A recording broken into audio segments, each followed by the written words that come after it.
Good morning, and thanks for joining me for today's FS Club webinar on an increasingly important topic for many of us, seamless multi-cloud security in financial services.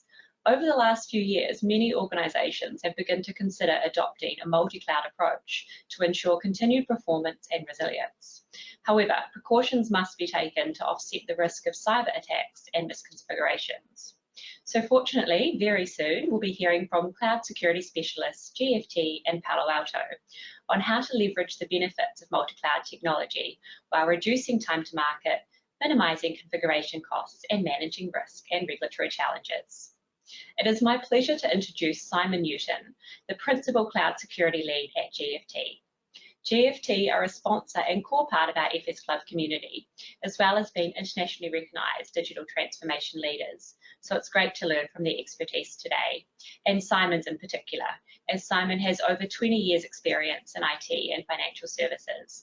And before joining GFT, he worked for Microsoft, Barclays, ABSA Group and Mimecast. We're also joined by Mark Govan, Senior Director, Cloud Security at Palo Alto Networks. Mark has over 25 years experience in the IT space and has spent the past 8 years focusing on the challenges of securing cloud-based applications and infrastructure, and has extensive knowledge of customer challenges across Europe, the Middle East and Africa. So make sure you get your questions into Mark via the chat box. Now, before I hand over to the experts, the usual brief housekeeping points from me. If we haven't met yet virtually or in person, I'm Charlotte Dorber-Ashley and I manage the FS Club here at CN. And I'd like to warmly acknowledge our very generous sponsors, including GFT, who enable us to continue to bring you a wide range of thought-provoking content across finance, technology, and economics. As usual, the slides for this presentation are publicly available on our website and in the chat box. We'll be recording the session and it will be available to watch on our website within 48 hours. And we'll be holding a Q&A session after the presentation. So please use the chat facility to send your questions in to me early and then I can feed them into the conversation. Now, without further ado, it's my pleasure to hand over to you, Simon. Thank you, Charlotte. So hi there, everyone. Welcome to our webinar around seamless multi-cloud security in financial services. I'm joined by Mark. Thank you so much for joining us today, Mark. Great to be here. Great. Cool. So just to introduce GFT, we have over 10,000 specialists worldwide. We're in 15 markets worldwide, and we have been around for over 35 years. Building out cloud solutions for many financial institutions, so HSBC, Mox, BBVA, and others. We deal with mostly banking and insurance. We also have some smart technology capabilities, and we're in industry and other places as well.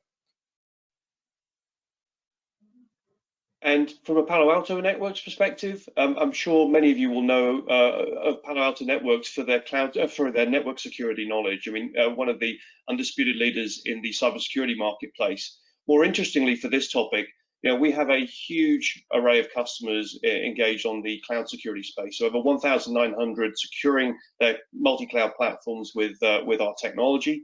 Number one in the forest away for cloud security. And we scan over 1 trillion cloud events on a daily basis. And as we go through today's presentation, that really matters in terms of the scale. Wide range of customers that we engage with across all different aspects of vertical industries, and some great well-known names that you can see down there towards the bottom, both from a finance, but also a broader perspective around cloud native as well. Great. So just talking about some of the challenges that we're seeing. So obviously GFT works in sort of large financial services. We're seeing quite a lot of a move from a single cloud environment to multi-cloud environments. So whereas some customers would be generally on a single cloud, they're starting to leverage multi-clouds and specialize in some of the platform technologies that are available. This obviously increases complexity. You need a full new set of people who understand how these clouds work. The cost of integration and logging and monitoring on all of these platforms increases as you take on more and more technology. and increasing the head count within institutions can create some friction. So obviously the new kids on the block will need to be brought into the fold and introduced to some of the people who've been working on previous cloud platforms. Mark, what are some of the things that you're seeing? Yeah, no, and so I think there's some great topics here, Simon, that we're going to come up and sort of revisit a number of times during today's presentation. I think if we look, first of all, from the headcount perspective, very few companies are able to have the right number of headcount in the cyberspace, and it's very, very complex when we get into cloud security, not only from just the applications, but also the network security that's related to or the internet capability that's required within the CSPs, and it differs with every different CSP. So for me, having the available headcount is a problem. Finding the skills is also a massive challenge, given the speed of change that we see within the CSP technologies. I was at AWS yesterday in London, and they've announced a raft of more capabilities, and so this is a big challenge in terms of, hey, how do you get visibility around your application estate, especially if it's related to something like core banking? What's going on within your data, and how do you really manage that from a compliance perspective as well? So we're definitely seeing quite a pinch when it comes to skilled cybersecurity experts, especially in the cloud field. It's been a bit of a lag in uptake in terms of a move from sort of traditional cybersecurity skills to a more cloud-based kind of thing. So yeah, definitely feel that. Cool. So some of the other things that we're seeing, so regulatory pressure. So regulations such as DORA are mandating either some sort of a cloud backup plan or having sort of multi-cloud resilience. This is pushing people to adopt additional clouds. Some of the other things that we see as monitoring and technologies such as cloud access security brokers and some internet-based proxies. We're starting to see organizations discover different bits of the environment that they may not have been aware of before. So shadow IT kind of infrastructure is slowly being brought into the fold, and again, that requires somebody to take care of it in an official kind of way. So some of the other challenges that we see are customers trying to take advantage of the multi-cloud opportunities. So they like to push as hard and quickly as possible, and take some of the learnings that they've found in other cloud environments and apply them to these new ones. I'm sure, Mark, you're seeing very similar kind of things when people come and talk to Palo about these challenges. Yeah, for sure. And I think let's break this down into some sort of practical examples. So let's just take, first of all, that consideration of, fine, you've got to secure your cloud applications. So, let's take a simple example where maybe you've got AWS and GCP, and those are the two cloud providers you're working with. It comes back to the fundamental principles that the way in which AWS or GCP implement the services basically differs very broadly, and you'll see differing levels of maturity, as I said, from how you secure some of the intercloud networking traffic, in terms of how you're managing the applications and the infrastructure workload that are sitting within that environment.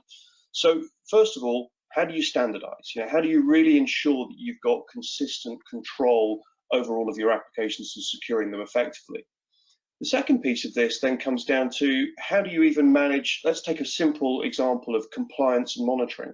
How do you ensure that you can provide the business with aspects of how compliant you are and meeting the regulatory requirements that you've got?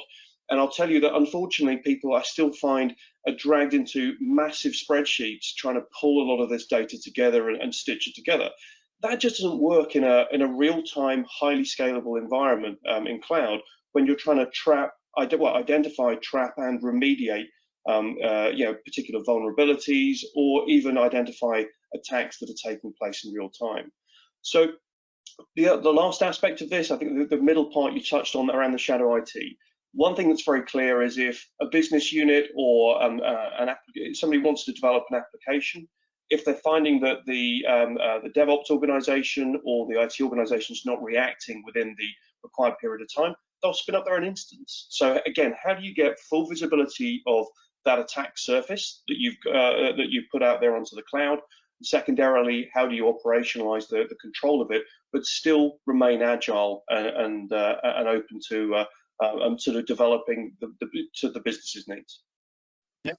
So just bringing it back to that spreadsheet point that you made, one of the things that GFT has done in the past couple of months is go into in quite a lot of detail where data resides in some of the cloud platforms, right? Because we've seen in the news there's been some quite a lot of focus on where data is being processed, making sure that it stays within certain country boundaries and it isn't being shipped off somewhere else to do analysis or processing of that data.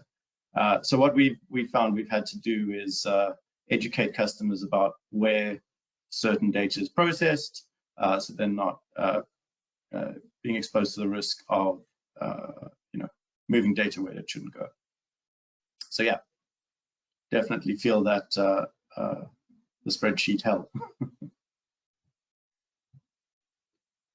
Right, we've got a poll question now to make sure you're all paying attention. So please pick which you believe is the biggest risk for firms moving to a multi-cloud environment.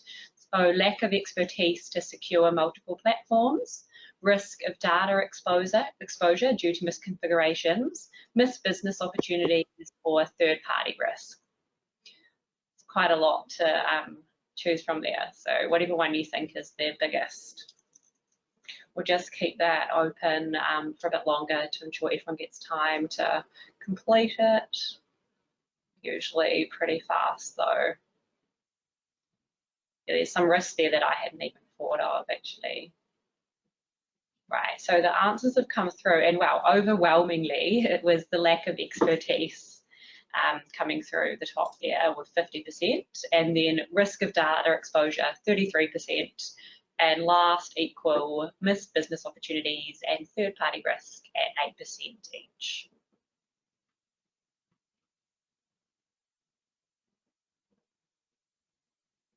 Yeah, so just reflecting on that, yeah, so we saw this with the move to GCP. So a couple of years ago, you just couldn't find anybody who had GCP expertise. Thankfully, GFT spent a lot of time investing in those, so we have a very large kind of GCP capability. But yeah, Mark, you've obviously seen something similar, yeah? Yeah, huge. And I think, look, this is really where, hopefully we'll be able to provide some insight over the next, the specific example we're going to go through in a minute, but also more broadly, really. I see two aspects in terms of customers, in terms of adoption of cloud technologies, and really it's a change in mindset. That's the fundamental piece that we see, which is to be able to go and secure complex cloud environments that are highly scalable and also highly available to the bad actors that are out there. Just standardizing around tool sets that allow repeatability of deployment from a security controls perspective, clear visibility, clear compliance reporting, really solves a lot of the problems. And I think some of the areas that we'll see as we crop up is initially, when I see customers go through initial adoption of cloud technologies, they err towards maybe a handful of sort of point products, some of the CSP-based tooling. But as they start to deploy that, I think human nature is we always want to try what we've got and try and integrate and try and deploy that. Very quickly, it becomes overwhelming in terms of how much time you're spending managing the integration of those technologies and the data that you're pulling back from it, rather than running your business. And so I think that's what we'll touch on as we go through the next couple of slides or so. Cool. Yeah. So we'll touch on the whole on the point solution versus platform talk a little bit later. But let me get into the case study that we're currently dealing with. So this is a digital first cloud only bank to be launched in the country. They were quite adamant that we needed to build out and get approval for regulatory go live in under a year. So we're currently on track to do that. So what that means is we have a working neobank ready to go in under a year. We needed some kind of trusted security platform to make sure that we were plugging any gaps that might crop up. And this was with two of the largest sort of banking cloud platforms that are in the market at the moment. So it's AWS and Azure. We looked at our partner network to assist us, and Palo were really great in coming to the party.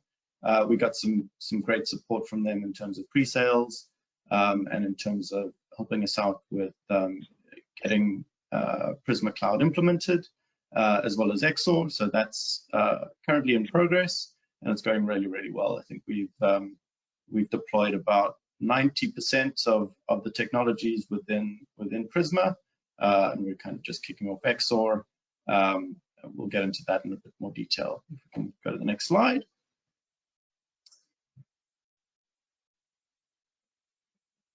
Cool. So yep. So deploying Prisma has been really, really easy. We managed to get it up and running within a week. It comes with a bunch of out-of-the-box sort of control sets and tools, from sort of the building of infrastructure as code. So from coding to committing and building within the cloud. It makes sure that any gaps aren't missed. It provides us with really simple compliance and regulatory reporting, which helps the customer understand the great strides that we've made in a very short amount of time.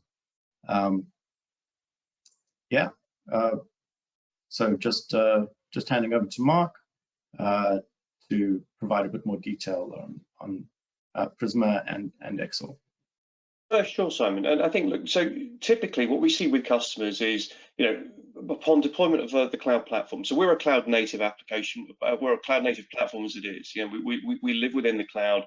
We integrate directly into any of the major cloud providers that are out there. Our intent typically with any customer is to start giving them visibility as to the potential vulnerabilities within the first couple of hours of deploying the platform. And that's, I think, visibility is one aspect that people look at. We'll step through some more of the specifics later on. But beyond that, to your point, what we're trying to do is provide that standardized template, that standardized set of controls that help you prioritize the view as to where the biggest issues could lie. And so then you're able to go and deploy that cloud platform with confidence. You're able to provide that level of reassurance back into the business, and to do that with a very light touch. So that's typically what we, working with great partners like GFT, and working with our onboarding teams to ensure that you realize some of that value as quickly as possible. The compliance and regulatory reporting piece in its own right, typically we see a 90% reduction in time just by deploying this platform plugged into the different CSPs, versus the pain and anguish of sort of trying to pull a lot of that data from other aspects. And that was one of our biggest our draws to Prisma, really, was the ability to provide that accelerated implementation time.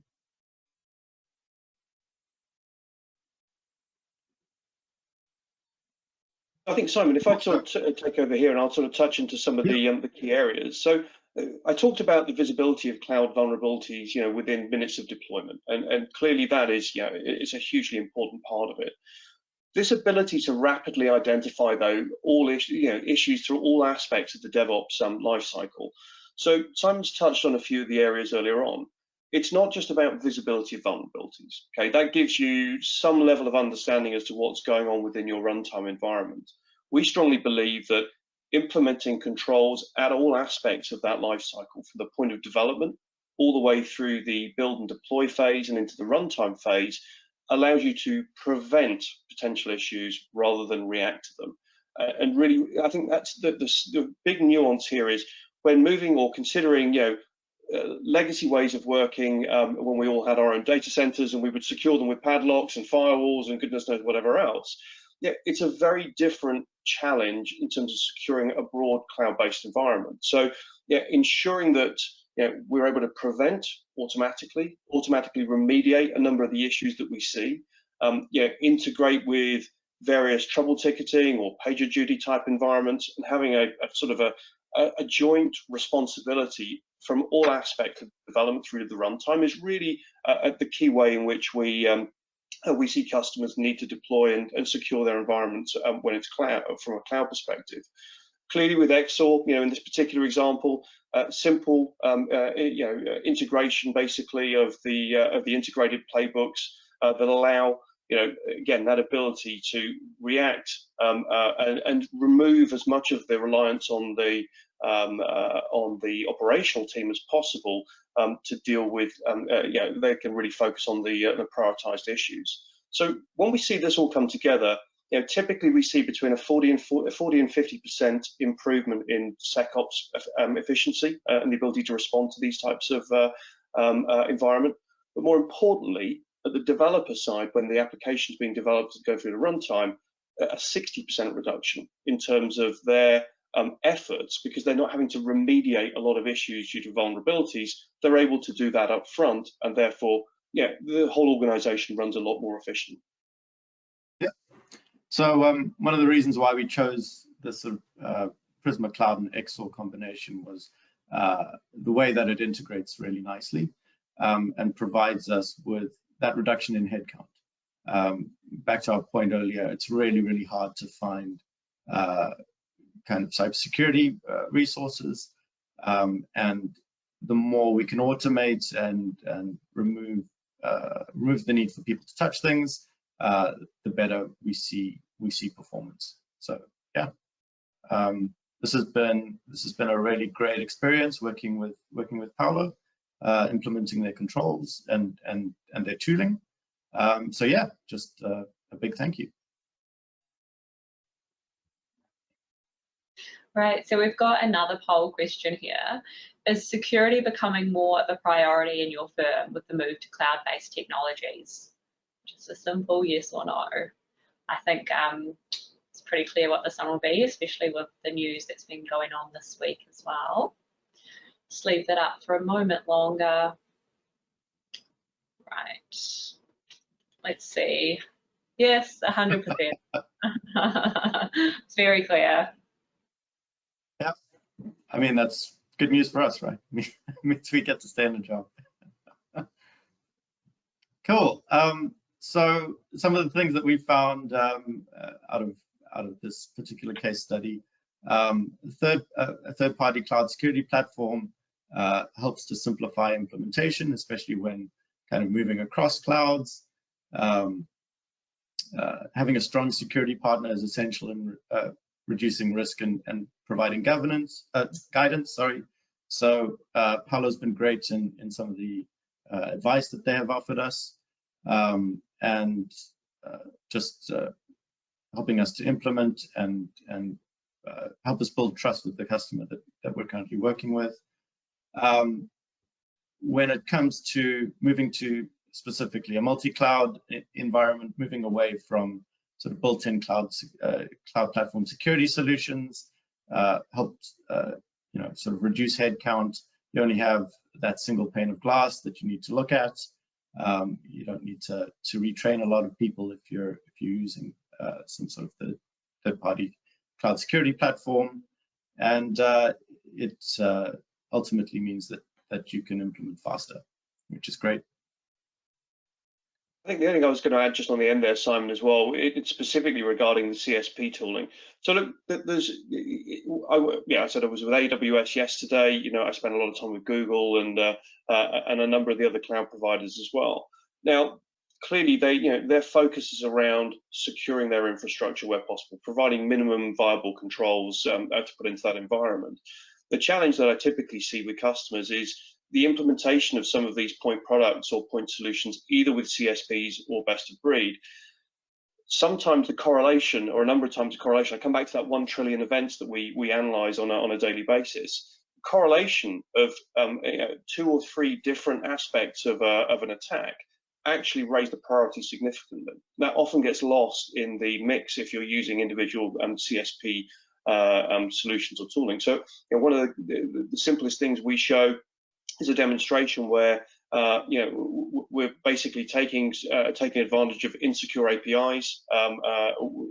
It doesn't trigger many alerts on any of the CSP tools or on some of the point products around posture management or workload protection, but actually it's a very typical technique that the bad actor would use to get into your environment. So I think that's a really important piece, is unless you're able to really integrate and develop that whole aspect of security, I mean, that's our business. I mean, that's really what we do and what we focus on, ensuring customers are able to run their business securely and identify complex attacks.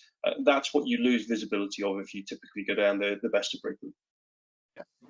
So that was another big thing for us, was lifting out those singular kind of points of monitoring, as you say, and providing that sort of end-to-end view from multiple sort of cloud platforms. Yeah, couldn't agree more.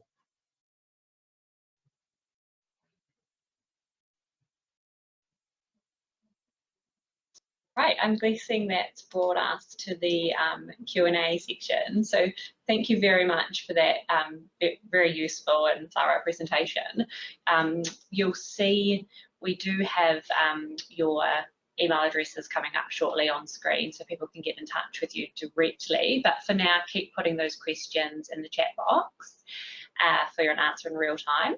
Firstly, I think I'll take the chair's prerogative and ask, what are the risks, the key risks observed really within an organisation once Prism Cloud has been implemented? Sure. Simon, you want me to take that? Yeah, sure, go for it. So I think, look, in terms of some of the key risks that are observed, the first and foremost, it shows where some of the key vulnerabilities are. If I talk about DevOps environment, I think one of the sort of the stats that concerns most of my customers when I'm on prospects, when I'm talking to them, is 75% of applications contain some form of open source software. 81% of open source software contains vulnerabilities. So when you start to consider that you've got a third-party organization typically doing some of your contract development work potentially, you've got to ask, well, how secure are the templates that they're using to deploy within? How confident am I that the libraries that they're using and reusing within the environment are secure? And how early can I identify that in the software lifecycle? Unfortunately, a lot of people tend to find them if it's at runtime, and it's very difficult and very public to go and take a service offline to be able to go and remediate those environments. So really, first things that the customers typically see, where they've got insecure templates, insecure images or poisoned images that they're potentially using. And look, I'm sure all of you have seen, people coding with ChatGPT now and various AI-based tools. That's a real risk, because you've got the ability to draw in a lot of it vulnerabilities that you wouldn't necessarily have considered, and it's very hard to secure that end-to-end chain. So really it is about, first of all, ensuring that the standards you're employing basically are secure, but the second piece of it then is being able to put in the preventative measures to ensure that doesn't repeatedly happen, because otherwise it just puts a huge load on the development and the DevOps team as well. Yeah. So I'm getting quite a lot of questions around the impact of things like ChatGPT and how that's changing the landscape of threats that we see. I think one of the great things that comes out of Prisma Cloud is the ability to provide a software bill of materials, which I think is also starting to be looked into from a regulatory point of view. But providing that sort of laundry list of what goes into your software is a great advantage that comes out of the box, right? So it's one less thing that we have to worry about, and having those enforceable standards and sort of controls from beginning to end really helps shift security left, right? And cuts costs at the end of the day, right? Right. James has asked, what do you think about the general attitude of regulators to cloud and other third-party providers? I'll start with that, and then Mark can jump in. So having gone through a number of sort of proving to regulators I guess the validity and the security of cloud, a lot of the time regulators don't understand and are generally a bit wary of any new technology, and although cloud's been around for quite a while right now, they're still not 100% comfortable with the impact it might have. Having a trusted tool set or a trusted sort of security partner come in and show or be able to articulate why a new technology is secure or you're following best practices, I find helps to calm people down quite a lot. Helps to allow you to justify the decisions that you've made quite well. Mark, have you seen similar kind of things, or? Yeah, I have, and I think, look, you can even take it to one level of abstraction higher. If you start to look at, I mean, we have a really if I look across Europe, Middle East, and Africa, and I forget about my LATAM responsibilities for a while, yeah, there's hugely different attitudes, even from a governmental perspective, towards data and towards cloud service providers. So I think there's a couple of challenges that we often engage in. One is trying to educate them around what is possible and what can occur. You know, working with certs within various countries as well to give them that level of confidence. Now, I still have a number of countries that have a zero cloud policy, you know, but they're using, I know companies within those environments that are using cloud-based tooling because they have to, you know, in terms of staying agile and relevant. So I think there's a couple aspects. Yes, I think there's just wherever there is a general level of uncertainty, it defaults to the natural position of just don't do anything. We know that you know, isn't an option for many people. The other thing that tends to build up as well is there's a longer wait time, and then when the go is given, maybe the controls are not that mature, or the guidance is not that mature and well understood, and then you get a rush for people to move quickly, you know, into these types of work, and that introduces significant risk in its own right. So I think that there's, as I said, for me, multi-level. I think there's, you know, cert and country-based education, depending on the environment you're within, and clearly then from a regulatory perspective, I think it's how we start to work with more of the industry bodies around that. And I see the same thing, we're talking obviously very specifically around finance here, but I see the same thing in manufacturing and various industries across Europe as well, where again, they're looking to set up specific bodies, looking at the tooling that's required and the capabilities so that they can ensure they move the business forward. Thanks. Ben's asked, what impacts do you see with monitoring and alerting only versus also adding preventative measures? I think one of the biggest things that we see is probably things like alert fatigue.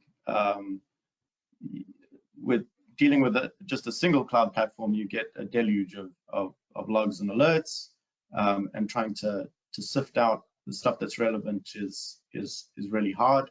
When it comes to multiple clouds with many, even more data points, it becomes even harder to find, I guess, the good stuff out of all of that.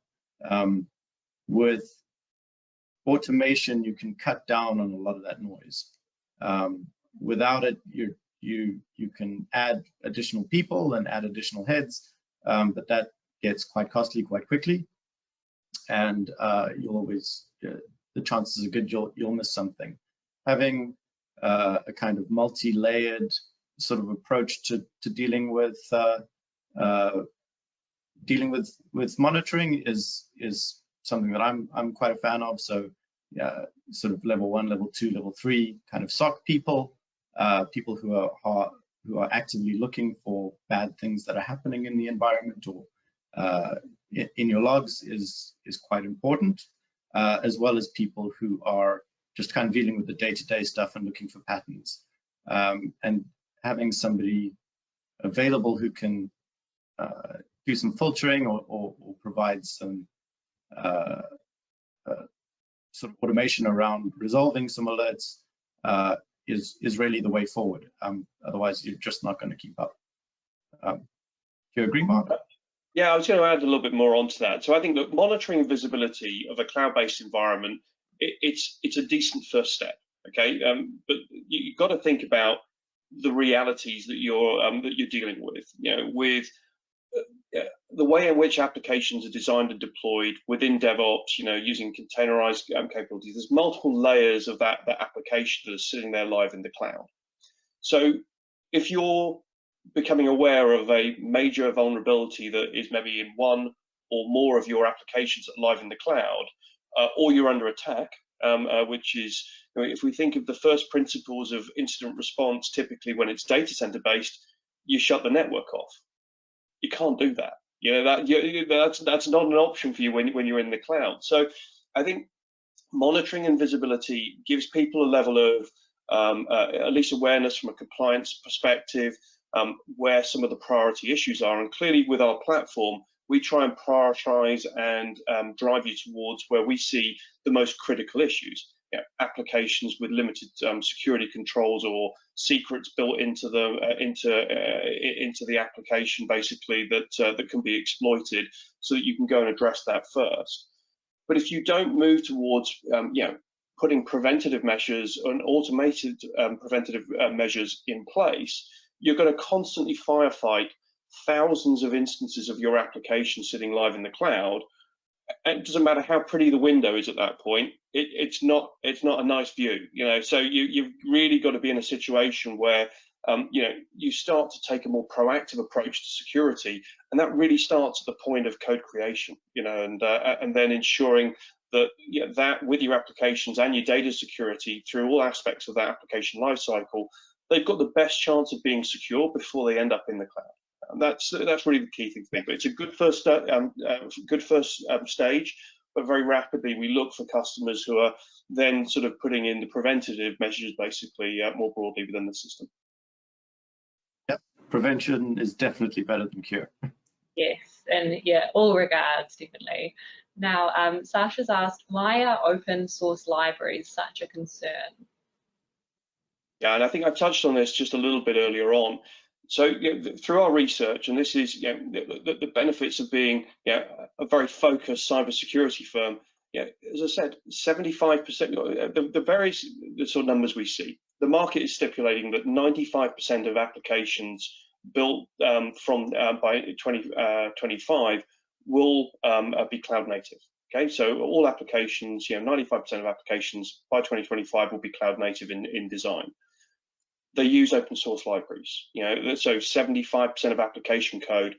And I'll tell you that the most worried I typically see CIOs and heads of DevOps and the like is when you ask the question, how confident are you around the templates and the libraries that your developers are bringing into live code, that there's no vulnerabilities.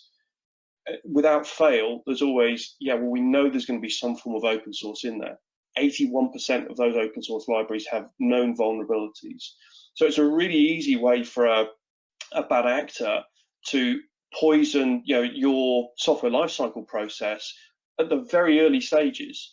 And I think, look, clearly what we want to be able to help people do is ensure they don't end up in that firefight, you know, trying to resolve issues as a result of code design. But it's prevalent everywhere. It's laden with vulnerabilities. What we can help do, though, is steer people towards identifying where some of those issues lie, remediate them at the point of code creation rather than at the point of the runtime, and also ensure that the images that they're using for the containerized environment aren't poisoned as well, which is another classic sort of tactic, basically, that that people use. But repeatability, developers are constantly using the same code fragments over and over again through their agile processes, and that can result in, new developer comes in, they've used it previously in a different organization, they use that routine, they bake that into the application, and all of a sudden you've got something that that can prevail in many parts of the application. So we've also got the licensing risk that comes with using open source, right? A few years ago, there was a large automotive group that used open source libraries in their dashboard software, and they ended up having to release all of their sort of closed source code to the internet or to the open source community, simply because they misread a license or didn't pay enough attention to that kind of thing. And like you said, you also see reuse of code all over the place, right? So any vulnerability that has been used once is the more it gets used, the larger the impact when something bad goes wrong. We saw something similar with log4j,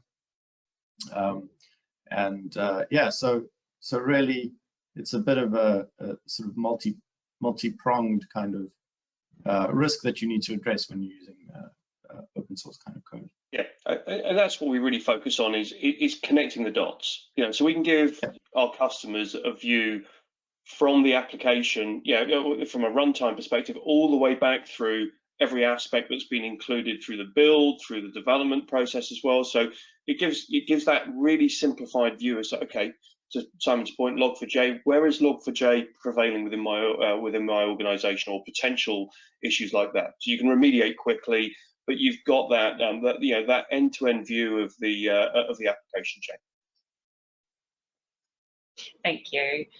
Right, I think we've got time for one quick last question, which is, how did the Prism Cloud help to accelerate the implementation of the project? You spoke about the case study in your presentation. Yeah, so Prisma allowed us to basically take a bunch of templates, apply them to both AWS and Azure. It gave us very sort of in-depth monitoring around what might be going wrong. It provided us with the ability to show our developers where certain things might happen when they committed their code. So certain bad things, some misconfigurations, all of those kind of things. I think the biggest accelerator there was not having to build a bunch of controls from scratch, right? We could build out a few custom policies using standard controls such as CIS, PCI, DSS, all of those kind of things. Pull them all together and provide a kind of end-to-end checking mechanism that would allow us to not have to build all of that ourselves. So it's obviously slightly different when it comes to Azure versus AWS, but using Prisma allowed us to take that single view and just apply it across the board. Now, this was a very kind of greenfields implementation. There wasn't existing infrastructure that had already been built in the cloud. So it was really nice to kind of go in and provide a known good from build sort of configuration to the customer. Great. Well, thank you very much to you both, Simon and Mark, for sharing your time and expertise with us today. It really is an important topic, and it's crucial we stay up to speed and ensure we're all getting qualified advice. So thanks for that. And also thanks again to our sponsors for making these webinars possible, and of course to our inquisitive audience for logging in and contributing to the discussion today. Don't forget to check out the forthcoming events page on our website. We've got lots more diverse book broken content coming up next week. And thank you very much, and goodbye.